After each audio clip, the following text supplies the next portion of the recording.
Hi, in this video, we're going to talk about the intercepts of a function, the x and y-intercepts. We see here that we cross the x-axis here, so that would be the x-intercept. We cross the y-axis over here, that would be the y-intercept. And this video is going to talk about how to find those specific points. The x-intercepts is where the graph crosses the x-axis. And the y-intercept is where the graph crosses the y-axis.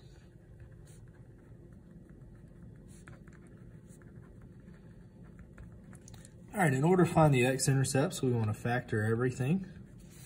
We want to simplify the function. We're going to set, in this case, the numerator equal to 0. Again, this is going to be what does not cancel out.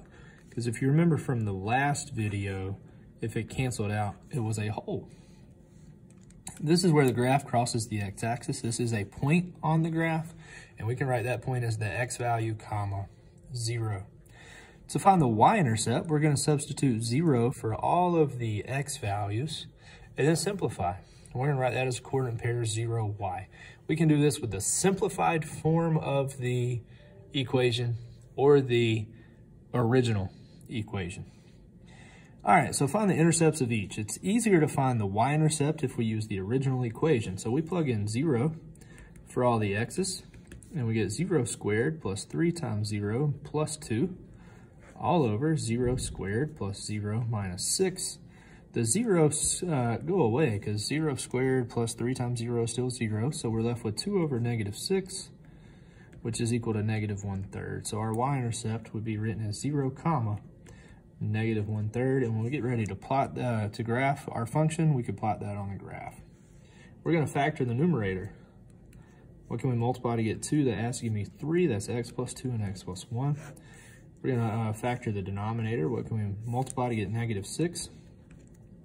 That has to give us positive 1. That'd be x plus 3 and x minus 1. Notice in this case, nothing, x minus 2 rather. Notice in this case, nothing canceled out. And since nothing canceled out, we actually have 2 x-intercepts. And they would both come from the numerator. One from the x plus 2 piece and one from the x plus 1 piece. We would set those equal to 0 and solve for x. So we get x equals negative 2. So negative 2, 0 would be an x-intercept.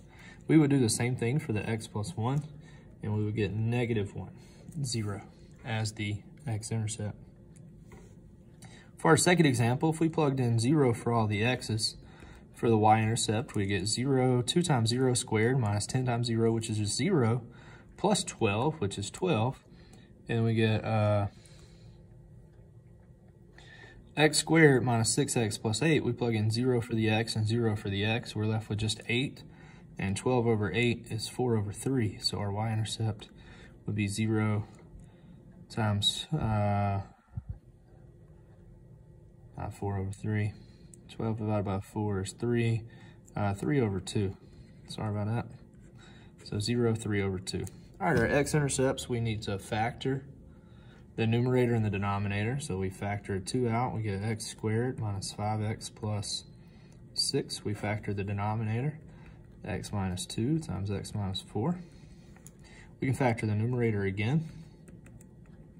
What can we multiply to get 6? That has to give us negative 5. That'd be negative 3 and negative 2. And the denominator, x minus 2 and x minus 4. In this case, the x minus 2 is crossed out. Since the x minus 2 is crossed out, that would actually be a whole.